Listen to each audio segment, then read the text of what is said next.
49 ವರ್ಷಗಳ ಹಿಂದೆ ದೇಶಾದ್ಯಂತ ಎಮರ್ಜೆನ್ಸಿಯನ್ನ ಡಿಕ್ಲೇರ್ ಮಾಡಲಾಯಿತು. ಇಂದಿರಾ ಗಾಂಧಿಯವರ ಸರ್ಕಾರದ ವಿರುದ್ಧ ದೊಡ್ಡ ಮಟ್ಟದಲ್ಲಿ ವಿದ್ಯಾರ್ಥಿಗಳ ಒಂದು ಆಕ್ರೋಶ ಭುಗಿಲೆದಿತ್ತು. ಪ್ರಧಾನಿ ಸ್ಥಾನವನ್ನೇ ಕಳ್ಕೊಳ್ಬೇಕಾದಂತಹ ಪರಿಸ್ಥಿತಿ. ಇಂದಿರಾ ಗಾಂಧಿಯ ವಿರುದ್ಧ ದನಿ ಎತ್ತಿದವರಲ್ಲಿ ನಮ್ಮೂರಿನಲ್ಲಿ ನಮ್ಮ ತಂದೆಯೂ ಒಬ್ಬರು. ವಿಶ್ವನ ಮೀಸಾ ಮೇಲೆ ಅರೆಸ್ಟ್ ಮಾಡಿದ್ದಾರೆ. ಅವರನ್ನ ಬೆಂಗಳೂರು ಸೆಂಟ್ರಲ್ ಜೈಲು ಕರ್ಕೊಂಡು ಹೋಗ್ತಾರಂತೆ. ಸೊ ಅಲ್ಲಿ ಯಾವಾಗ ಬಿಡುಗಡೆ ಆಗುತ್ತೆ ಗೊತ್ತಿಲ್ಲ. ಅಂಥ ನೆನಪುಗಳು ನನಗೆ ನಾನು 2ನೇ ಕ್ಲಾಸಲ್ಲಿ ಇದ್ದಾಗ ಆಗಿತ್ತು. ಸ್ನೇಹಿತರೆ ನಮಸ್ಕಾರ, ನಾನು KVN ಸ್ವಾಮಿ, ಹೊಸ ದಿಗಂತ ಡಿಜಿಟಲ್ ಚಾನೆಲ್ನ ಕಾರ್ಯಕಾರಿ ಸಂಪಾದಕ. ಜೂನ್ 25, 1975 ಅಂದರೆ ಇವತ್ತಿಗೆ ಸರಿಯಾಗಿ 49 ವರ್ಷಗಳ ಹಿಂದೆ ದೇಶಾದ್ಯಂತ ಎಮರ್ಜೆನ್ಸಿಯನ್ನು ಡಿಕ್ಲೇರ್ ಮಾಡಲಾಯಿತು. ಅಭಿವ್ಯಕ್ತಿ ಸ್ವಾತಂತ್ರ್ಯವನ್ನು ಹತ್ತಿಕ್ಕಲಾಯಿತು. ಯಾರು ಸರ್ಕಾರದ ವಿರುದ್ಧ ದನಿ ಎತ್ತುತ್ತಾರೋ ಅವರನ್ನು ಜೈಲಿಗೆ ತಳ್ಳಲಾಯಿತು. ಪತ್ರಿಕಾ ಸೆನ್ಸಾರನ್ನು ಜಾರಿ ಮಾಡಲಾಯಿತು. ಪ್ರಧಾನಿ ಇಂದಿರಾ ಗಾಂಧಿ ರಾಷ್ಟ್ರಪತಿಗೆ ಶಿಫಾರಸು ಕಳಿಸಿ ದೇಶಾದ್ಯಂತ ತುರ್ತು ಪರಿಸ್ಥಿತಿ ಜಾರಿ ಆಗೋ ಹಾಗೆ ನೋಡಿಕೊಂಡ್ರು. ಇದಕ್ಕೆಲ್ಲ ಏನು ಕಾರಣ ಅನ್ನೋದನ್ನು ಶಾರ್ಟ್ ಆಗಿ ನಿಮ್ಮ ಮುಂದೆ ನಾನು ಇಡ್ತೇನೆ. 1973ರಲ್ಲಿ ಗುಜರಾತ್ನಲ್ಲಿ ವಿದ್ಯಾರ್ಥಿ ಚಳುವಳಿ ಜೋರಾಗಿ ನಡೆದಿತ್ತು. ಆಗ ಕಾಂಗ್ರೆಸ್ ಸರ್ಕಾರ ಇಂದಿರಾ ಗಾಂಧಿಯವರ ಸರ್ಕಾರದ ವಿರುದ್ಧ ಬಹಳ ದೊಡ್ಡ ಮಟ್ಟದಲ್ಲಿ ವಿದ್ಯಾರ್ಥಿಗಳ ಒಂದು ಆಕ್ರೋಶ ಭುಗಿಲೆದಿತ್ತು. ಫೀಸ್ ಹೈಕ್ ಮಾಡಿದ್ರು ಅನ್ನೋ ಕಾರಣಕ್ಕೆ ಬಹಳ ದೊಡ್ಡ ಮಟ್ಟದಲ್ಲಿ ವಿದ್ಯಾರ್ಥಿಗಳ ಆಂದೋಲನ ಆಗ ಶುರುವಾಗಿತ್ತು. ಆಗ ಗುಜರಾತಿನ ನಾಯಕರಾಗಿದ್ದಂತಹ ಮೊರಾರ್ಜಿ ದೇಸಾಯಿ ಆ ವಿದ್ಯಾರ್ಥಿ ಚಳುವಳಿಯ ನಾಯಕತ್ವವನ್ನು ವಹಿಸಿದರು. ಇದು ಯಾವಾಗ ಜೋರಾಯಿತೋ ಆಗ ಇಂದಿರಾ ಗಾಂಧಿಯವರು ಗುಜರಾತ್ ಸರ್ಕಾರವನ್ನೇ ವಜಾ ಮಾಡಿಬಿಟ್ರು. ಅಲ್ಲಿ ರಾಷ್ಟ್ರಪತಿಗಳ ಆಳ್ವಿಕೆ ಹೇರಲಾಯಿತು. ಅದಾದ ನಂತರದಲ್ಲಿ ಆ ವಿದ್ಯಾರ್ಥಿ ಚಳುವಳಿ ಬಿಹಾರಕ್ಕೆ ಹರಡಿತು. ಜಯಪ್ರಕಾಶ್ ನಾರಾಯಣ್ ಅವರ ನೇತೃತ್ವದಲ್ಲಿ ಬಿಹಾರದಲ್ಲಿ ಬಹಳ ದೊಡ್ಡ ಮಟ್ಟದಲ್ಲಿ ಇಂದಿರಾ ಗಾಂಧಿ ವಿರೋಧಿ ಹೋರಾಟ ಆರಂಭ ಆಯಿತು. ಈಗ ನಾವೇನು ಹೇಳ್ತೀವಿ, ಮುಲಾಯಂ ಸಿಂಗ್ ಯಾದವ್, ಲಾಲೂ ಪ್ರಸಾದ್ ಯಾದವ್ ಇವರೆಲ್ಲರೂ ಆ ಚಳುವಳಿಯಿಂದ ಬಂದವರೇ. ಇಂದಿರಾ ಗಾಂಧಿ ವಿರುದ್ಧ ಹೋರಾಟ ಏನು ಜಯಪ್ರಕಾಶ್ ನಾರಾಯಣ್ ಆರಂಭಿಸಿದ್ರು ಆ ಚಳುವಳಿಯಿಂದ ಬಂದವರು. ಅದೇ ಸಂದರ್ಭದಲ್ಲಿ 1974ರಲ್ಲೇ ಜಾರ್ಜ್ ಫರ್ನಾಂಡಿಸ್ ರೈಲ್ವೆ ಬಂದ್ಗೆ ಕರೆ ಕೊಟ್ಟರು. ದೇಶಾದ್ಯಂತ ರೈಲು ತಟಸ್ಥವಾಗಿಬಿಡ್ತು. 3 ವಾರಗಳ ಕಾಲ ಇಡೀ ದೇಶದಲ್ಲಿ ರೈಲ್ವೆ ಸಂಚಾರ ಬಂದಾಗ್ಬಿಡ್ತು. ದೇಶಾದ್ಯಂತ ಒಂದು ರೀತಿ ಸಂಚಾರದ ಅವ್ಯವಸ್ಥೆ ಶುರುವಾಗ್ಬಿಡ್ತು. ಅದೇ ಸಮಯಕ್ಕೆ ಸರಿಯಾಗಿ 1975 ಜೂನ್ 12 ಅಲಹಾಬಾದ್ ಹೈಕೋರ್ಟ್ ಒಂದು ತೀರ್ಪನ್ನು ಕೊಡುತ್ತೆ. ಏನು, 1971ರಲ್ಲಿ ರಾಯ್ಬರೇಲಿ ಕ್ಷೇತ್ರದಿಂದ ಗೆದ್ದಿದ್ದಂತಹ ಇಂದಿರಾ ಗಾಂಧಿ ಅವರ ಗೆಲುವು ಅಸಿಂಧು ಅನ್ನುವಂಥ ತೀರ್ಪನ್ನು ಅಲಹಾಬಾದ್ ಹೈಕೋರ್ಟ್ ಕೊಡುತ್ತೆ. ಯಾವಾಗ? ಜೂನ್ 12, 1975. ಅಂದರೆ ಇಂದಿರಾ ಗಾಂಧಿಯವರು ತಮ್ಮ ಸಂಸದ ಸ್ಥಾನವನ್ನು ಕಳ್ಕೊಳ್ತಾರೆ. ಆ ಮೂಲಕ ಪ್ರಧಾನಿ ಸ್ಥಾನವನ್ನೇ ಕಳ್ಕೊಳ್ಬೇಕಾದಂಥ ಪರಿಸ್ಥಿತಿ. ತಕ್ಷಣ ಇಂದಿರಾ ಗಾಂಧಿಯವರು ಸುಪ್ರೀಂ ಕೋರ್ಟ್ನ ಮೊರೆ ಹೋಗ್ತಾರೆ. ಜೂನ್ 24ನೇ ತಾರೀಕು ಸುಪ್ರೀಂ ಕೋರ್ಟ್ ಒಂದು ತೀರ್ಪು ಕೊಡುತ್ತೆ. ಅಲಹಾಬಾದ್ ಹೈಕೋರ್ಟ್ನ ಆದೇಶವನ್ನು ಅದು ತಡೆ ಹಿಡಿಯುತ್ತೆ. ಹಾಗಾಗಿ ಇಂದಿರಾ ಗಾಂಧಿಯವರ ಸಂಸದ ಸ್ಥಾನ ಉಳ್ಕೊಳ್ಳುತ್ತೆ ಮತ್ತು ಇಂದಿರಾ ಗಾಂಧಿಯವರು ಪ್ರಧಾನಮಂತ್ರಿಯಾಗೂ ಮುಂದುವರಿತಾರೆ. ಅವತ್ತೇ ಇಂದಿರಾ ಗಾಂಧಿ ನಿರ್ಧಾರ ಮಾಡಿಬಿಡ್ತಾರೆ, ದೇಶಾದ್ಯಂತ ನನ್ನ ವಿರುದ್ಧ ಆಕ್ರೋಶ ಭುಗಿಲೆದ್ದಿದೆ. ಈ ಸಂದರ್ಭದಲ್ಲಿ ನಾನು ಚುನಾವಣೆಗೆ ಹೋದರೆ ಸೋಲು ಗ್ಯಾರಂಟಿ. ಸೊ ಹಾಗಾಗಿ ಇದನ್ನು ಏನಾದರೂ ಮಾಡಿ ಹತ್ತಿಕ್ಕಬೇಕು ಅಂತ 24ನೇ ತಾರೀಕು ಸುಪ್ರೀಂ ಕೋರ್ಟ್ನ ತೀರ್ಪು ಬಂದ ನಂತರ 25ನೇ ತಾರೀಕು ರಾತ್ರಿ ಫಕ್ರುದ್ದೀನ್ ಅಲಿ ಅಹಮದ್ ಆಗಿನ ರಾಷ್ಟ್ರಪತಿ ಅವರಿಗೆ ಶಿಫಾರಸನ್ನು ಕಳಿಸ್ತಾರೆ. ಇಡೀ ದೇಶಾದ್ಯಂತ ಎಮರ್ಜೆನ್ಸಿ ಡಿಕ್ಲೇರ್ ಆಗುತ್ತೆ. ಆಗ ಜನಾಕ್ರೋಶ ಇನ್ನೂ ದೇಶಾದ್ಯಂತ ಭುಗಿಲೇ ಹೇಳುತ್ತೆ. ಅಭಿವ್ಯಕ್ತಿ ಸ್ವಾತಂತ್ರ್ಯದ ಹರಣ ಆಗುತ್ತೆ. ಯಾರ್ಯಾರು ಇಂದಿರಾ ಗಾಂಧಿ ಸರ್ಕಾರದ ವಿರುದ್ಧ ದನಿ ಎತ್ತಿದ್ರೋ ಅವರನ್ನು ಮುಲಾಜಿಲ್ಲದ ಹಾಗೆ ಜೈಲಿಗೆ ತಳ್ಳಲಾಗುತ್ತೆ. ದೇಶಾದ್ಯಂತ ಲಕ್ಷಾಂತರ ಮಂದಿ ಇಂದಿರಾ ಗಾಂಧಿಯವರ ಈ ಸರ್ವಾಧಿಕಾರಿ ಧೋರಣೆಯ ವಿರುದ್ಧ ದನಿ ಎತ್ತುತ್ತಾರೆ. ಜೈಲಿಗೆ ಹೋಗೋದಕ್ಕೂ ಅವರು ಹಿಂಜರಿಯೋದಿಲ್ಲ. ಇದು ಸಾಮಾನ್ಯವಾಗಿ ಎಲ್ಲರಿಗೂ ಒಂದಷ್ಟು ಜನಕ್ಕೆ ಗೊತ್ತಿರುವಂಥ ವಿಚಾರ. ನಾನು ಇವಾಗ ನಿಮ್ಮ ಮುಂದೆ ಇಡ್ತಾ ಇರುವಂಥ ವಿಚಾರ, ಈ ಎಮರ್ಜೆನ್ಸಿ ತುರ್ತು ಪರಿಸ್ಥಿತಿ ವೈಯಕ್ತಿಕವಾಗಿ ನನ್ನ ಜೀವನದಲ್ಲಿ ಯಾವ ರೀತಿ ನನಗೆ ಒಂದು ಎಕ್ಸ್ಪೀರಿಯನ್ಸನ್ನು ಕೊಡ್ತು ಅನ್ನುವಂಥದ್ದು. ನನ್ನ ಬದುಕಿನಲ್ಲಿ ತುರ್ತು ಪರಿಸ್ಥಿತಿ ಯಾವ ಕ್ಷಣಗಳನ್ನು ನಾನು ಎದುರಿಸುವ ಹಾಗೆ ಮಾಡ್ತು.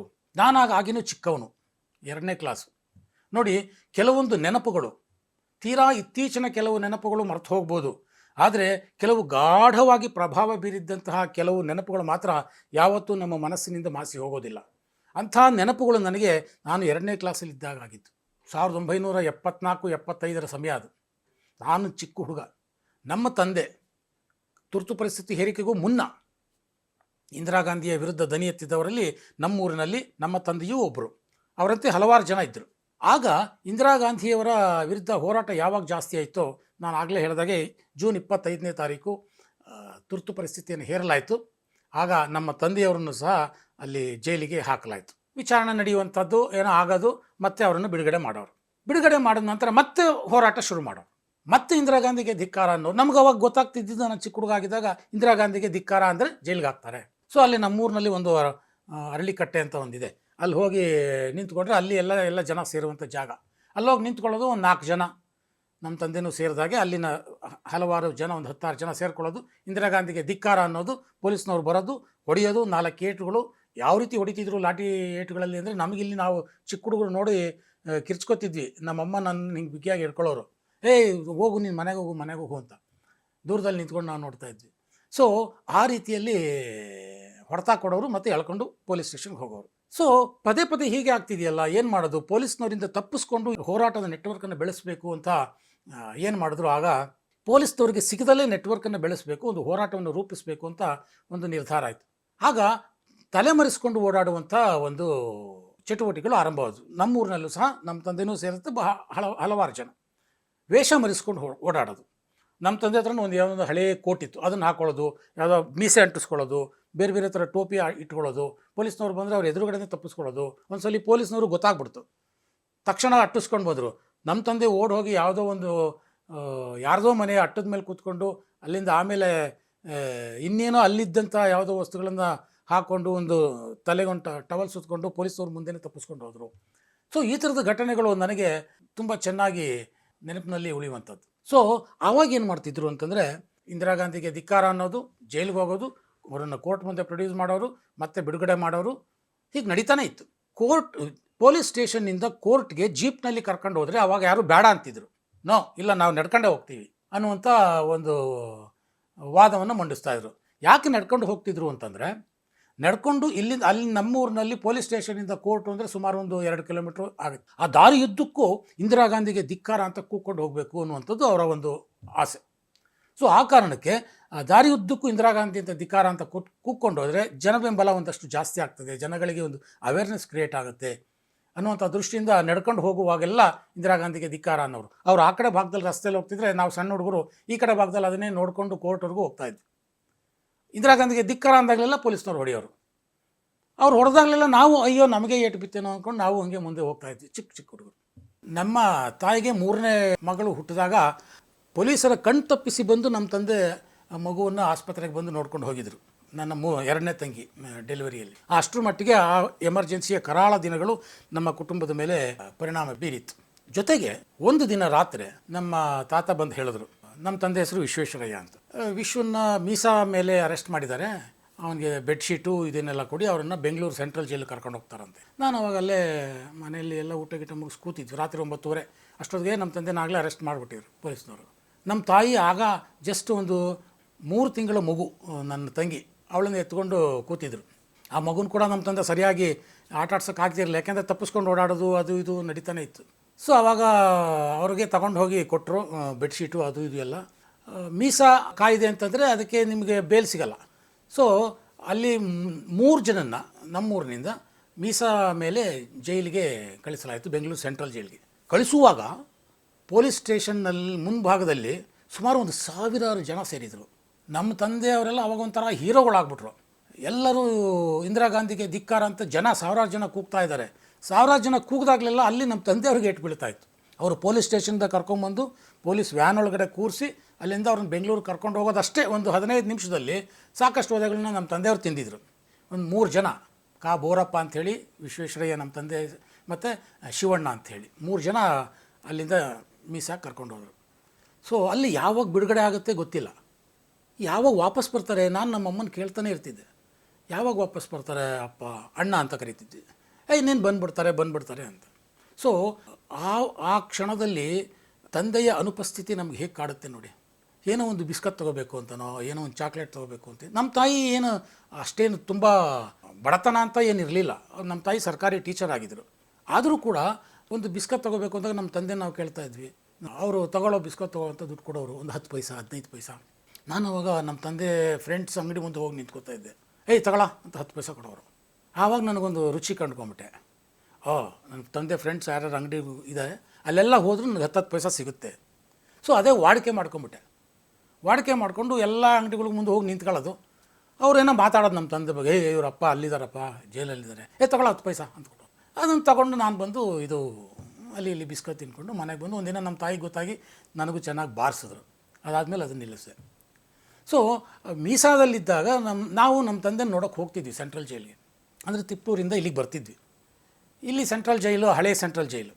ಸೊ ಅಲ್ಲಿ ಒಂದು ದೊಡ್ಡ ಹಾಲ್ನಲ್ಲಿ ಎಲ್ಲರನ್ನೂ ಭೇಟಿ ಮಾಡೋಕ್ಕೆ ಬಿಡೋರು, ರಾಜಕೀಯ ಖೈದಿಗಳನ್ನೆಲ್ಲ.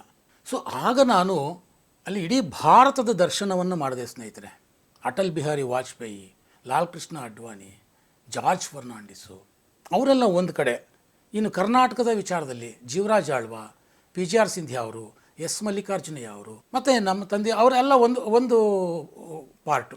ಅವರು ಒಂದು ಕಡೆ ಎಲ್ಲರನ್ನೂ ಭೇಟಿ ಮಾಡಲಿಕ್ಕೆ ಬರೋರು. ಸೊ ಆವಾಗ ನಮ್ಮ ತಂದೆ ನೋಡೋರು ಲಾಲ್ ಕೃಷ್ಣ ಅಡ್ವಾಣಿ ಅವರು, ವಾಜಪೇಯಿ ಅಂತೆಲ್ಲ ತೋರಿಸೋರು. ಸೊ ಅಲ್ಲಿ ಇದ್ದಾಗ ಒಂದು ಸಲ ಏನಾಯಿತು, ಸ್ವಾತಂತ್ರ್ಯ ದಿನಾಚರಣೆ ದಿನನೋ ಅಥವಾ ಗಣರಾಜ್ಯ ದಿನೋತ್ಸವದ ದಿನನೋ ಅಲ್ಲಿ ಒಳಗಡೆ ಕೈದಿಗಳ ಕೈಲಿ ನಾಟಕ ಮಾಡಿಸಿದ್ರು. ರಾಜಕೀಯ ಕೈದಿಗಳ ಕೈಲಿ ಮಾಡಿಸಿರಲಿಲ್ಲ ಅದನ್ನು. ಅವ್ರು ಏನೇನೋ ಮಾತಾಡ್ತಾರೆ ಅಂದ್ಬಿಟ್ಟು ಬೇರೆ ಕೈದಿಗಳ ಕೈಲಿ ಪೊಲೀಸ್ನವರು ಒಂದು ನಾಟಕ ಮಾಡಿಸಿದ್ರು. ಈ ರಾಜಕೀಯ ಕೈದಿಗಳೆಲ್ಲ ಏನು ಮಾಡಿಬಿಟ್ರು, ಹೇಳ್ಕೊಟ್ಬಿಟ್ಟು ಅವರಿಗೆ ಆ ನಾಟಕದಲ್ಲಿ ಇದಕ್ಕಿದಂಗೆ ಸ್ಟೇಜ್ ಮೇಲೆ ಬಂದು ಇಂದಿರಾ ಗಾಂಧಿಗೆ ಧಿಕ್ಕಾರ ಅಂತ ಹೇಳಬೇಕು ಅಂತ ಹೇಳ್ಕೊಟ್ಬಿಟ್ರು ಜೈಲು ಒಳಗಡೆ. ಅವರು ಕೈದಿಗಳು ಇಂದಿರಾ ಗಾಂಧಿಗೆ ಧಿಕ್ಕಾರ ಅಂತ ಕೂಗಿದ ತಕ್ಷಣ ಅಲ್ಲ, ಒಳಗಡೆ ಅವ್ರಿಗೆ ಹೊಡೆತ. ಅದಾದ ನಂತರದಲ್ಲಿ ಅಲ್ಲಿದ್ದವ್ರನ್ನ ಒಂದಷ್ಟು ಜನ ಬಳ್ಳಾರಿ ಜೈಲಿಗೆ ಕಠಿಣ ಶಿಕ್ಷೆ ಅಂತ ಅವರಿಗೆ ತಾಕಿದ್ರು. ಅಂದರೆ ನಾನು ಇವೆಲ್ಲ ಯಾಕೆ ಹೇಳ್ತಾ ಇದ್ದೀನಿ ಅಂದರೆ, ಎಂಥ ಸಂದರ್ಭಗಳು ಸೃಷ್ಟಿಯಾಗಿದ್ವು. ಒಂದು ರಾಜಕೀಯ ಮುಖಗಳು ಬೇರೆ ಆದರೆ ಅದರ ಹಿಂದಿನ ಮುಖಗಳು ಹೇಗಿದ್ವು ಅಂತ. ನಮ್ಮ ತಾತ ಒಂದು ಸಲ ಏನು ಮಾಡಿಬಿಟ್ರು, ಇಲ್ಲ ಬಿಡುಗಡೆ ಮಾಡಿಸ್ಬೇಕು, ಏನಾದ್ರು ಮಾಡಿ ವಿಧಾನಸೌಧಕ್ಕೆ ಹೋಗ್ಬಿಟ್ಟು ಲೆಟ್ರು ಬರೆದ್ಬಿಟ್ಟು ಅವ್ರು ಯಾರಿಗೋ, ನನಗೆ ಗೊತ್ತಿಲ್ಲ ಯಾರು ಅಂತ, ನಾನು ಮರೆತು ಬಿಟ್ಟಿದ್ದೀನಿ, ಯಾರಿಗೋ ಹೋಗಬೇಕು ಅಂದ್ಬಿಟ್ಟು ನಾವು ನಮ್ಮ ತಾಯಿ ನಾನು ಎಲ್ಲ ಬಂದ್ವಿ. ನಾನು ಇನ್ನೂ ಸಣ್ಣ ಹುಡುಗ ಅಲ್ವಾ. ಸೊ ವಿಧಾನಸೌಧಕ್ಕೆ ಹೋದ್ವಿ, ಅದೇನೋ ಪತ್ರ ಎಲ್ಲ ಕೊಟ್ಟರು, ಯಾರಿಗೋ ಕೊಟ್ಟರು, ಬಂದ್ವಿ. ಅದು ಜೈಲಲ್ಲಿದ್ದಂಥ ನಮ್ಮ ತಂದೆಗೆ ಗೊತ್ತಾಗಿ ಮುಖ ಒಂದ್ಸಲಿ ಭೇಟಿ ಆದಾಗ ಬೈದ್ಬಿಟ್ರು, ನೀವು ಯಾರು ಕೂಡ ಕೇಳಿದ್ದು, ನಾನೇ ಬಂದು ಇಲ್ಲಿ ಖುಷಿಯಾಗಿ ಜೈಲಲ್ಲಿದ್ದೀನಿ, ನೀವು ಹೋಗ್ಬಿಟ್ಟು ಬಿಡುಗಡೆಗೆ ಪತ್ರ ಕೊಡ್ತೀರಿ, ಹಿಂಗೆಲ್ಲ ಆದರೆ ಚೆನ್ನಾಗಿರಲ್ಲ ನೋಡಿ. ಸೊ ಸರಿ, ನಾವು ಆ ಪ್ರಯತ್ನನ ಕೈಬಿಟ್ವಿ. ಕೊನೆಗೆ 18 ತಿಂಗಳ ನಂತರ ಎಮರ್ಜೆನ್ಸಿಯನ್ನು ವಾಪಸ್ ತೆಗೆದುಕೊಳ್ಳಲಾಯಿತು. ನೀವು ನಂಬೋದಿಲ್ಲ, ಆ ಎಮರ್ಜೆನ್ಸಿ ವಾಪಸ್ ಪಡೆದ ನಂತರ ಯಾವಾಗ ನಮ್ಮ ತಂದೆಯವರು ಅವ್ರ ಜೊತೆ ಇದ್ದಂಥ 3 ನಮ್ಮೂರಿಗೆ ವಾಪಸ್ ಬಂದರು, ಎಂಥ ವೀರೋಚಿತ ಸ್ವಾಗತ ಅಂದರೆ ಆವಾಗ ಸಾವಿರಾರು ಮಂದಿ ಊರನ್ನು ಬಾಗಿಲಲ್ಲಿ ನಿಂತ್ಕೊಂಡು ಅವರನ್ನು ಸ್ವಾಗತ ಮಾಡಿದ್ರು. ಅಷ್ಟರ ಮಟ್ಟಿನ ಒಂದು ಯಾಕೆ ಸ್ವಾಗತ ಮಾಡಿದರು ಅಂದರೆ, ತುರ್ತು ಪರಿಸ್ಥಿತಿಯ ಕರಾಳ ದಿನಗಳು ಆಗಿದ್ದು. ಯಾರೊಬ್ಬರು ಏನೂ ಮಾತಾಡೋ ಹಾಗಿರಲಿಲ್ಲ. ನ್ಯೂಸ್ ಪೇಪರ್ ಕೂಡ ಸೆನ್ಸಾರ್ ಆಗಿ ಬರಬೇಕಾಗಿತ್ತು. ಸೊ ಏನೇ ಒಂದು ಮಾತಾಡಿದ್ರು ಹೊಡೆತ, ಗುಪ್ತಚರ ಪೊಲೀಸ್ನವರು ಇವ್ರ ಮೇಲೆ ಕಣ್ಣಿಡ್ತಾನೇ ಇದ್ರು ಯಾವಾಗಲೂ. ಸೊ ಇಂಥ ಒಂದು ಸನ್ನಿವೇಶ ದೂರ ಆಯ್ತಲ್ಲ ಅಂತ ಖುಷಿಗೆ ಅವತ್ತು ಎಲ್ಲರೂ ಸಂಭ್ರಮ ಪಟ್ಟಿದ್ರು. 1977ನೇ ಇಸ್ವಿಯಲ್ಲಿ ಇಂದಿರಾ ಗಾಂಧಿ ಅದನ್ನು ತುರ್ತು ಪರಿಸ್ಥಿತಿಯನ್ನು ವಾಪಸ್ ತಗೊಂಡ್ರು. ಅದಾದ ನಂತರದಲ್ಲಿ ಮುಂದಿನ ರಾಜಕೀಯಗಳು ಹೇಗೆ ಬೆಳೀತು, ಹೇಗೆ ಆಯಿತು, ಹೇಗೆ ಡೆವಲಪ್ ಆಯಿತು ಅನ್ನೋದನ್ನು ನಾವು ನೋಡಿದ್ದೇವೆ. ಸೊ ನಾನು ಇದನ್ನೆಲ್ಲ ಯಾಕೆ ಹೇಳಬೇಕು ಅಂತ ನನಗೆ ಇವತ್ತು ಅನ್ನಿಸ್ತು ಅಂತಂದರೆ, ರಾಜಕೀಯ ನಾಯಕರು ರಾಜಕೀಯ ವ್ಯಕ್ತಿಗಳ ವಿರುದ್ಧ ಹೋರಾಟ ಮಾಡೋದು, ಅವರು ಜೈಲಿಗೆ ಹೋಗೋದು, ಅವರ ಅನುಭವಗಳನ್ನು ಭಾಳಷ್ಟು ಜನ ನೋಡಿರ್ತಾರೆ, ಕೇಳಿರ್ತಾರೆ. ಆದರೆ ಆ ರಾಜಕೀಯ ವ್ಯಕ್ತಿಗಳ ಅಥವಾ ಆ ಹೋರಾಟಗಾರರ ಕುಟುಂಬಸ್ಥರ ಜೀವನ ಆ ಸಂದರ್ಭದಲ್ಲಿ ಹೇಗಿರುತ್ತೆ, ಅದನ್ನು ನಾನು ಇವತ್ತು ನಿಮ್ಮ ಮುಂದೆ ಇಡುವಂತಹ ಪ್ರಯತ್ನವನ್ನು ಮಾಡಿದ್ದೇನೆ. ಅಂಥ ತುರ್ತು ಪರಿಸ್ಥಿತಿ ಘೋಷಣೆಯಾಗಿ ಇವತ್ತಿಗೆ 49 ವರ್ಷಗಳಾದವು. ಮತ್ತು ಇನ್ನೆಂದೂ ಅಂಥ ಪರಿಸ್ಥಿತಿ ದೇಶಕ್ಕೆ, ದೇಶ ಬಾಂಧವರಿಗೆ ಬರದೇ ಇರಲಿ ಅನ್ನೋದೇ ನನ್ನ ಆಶಯ.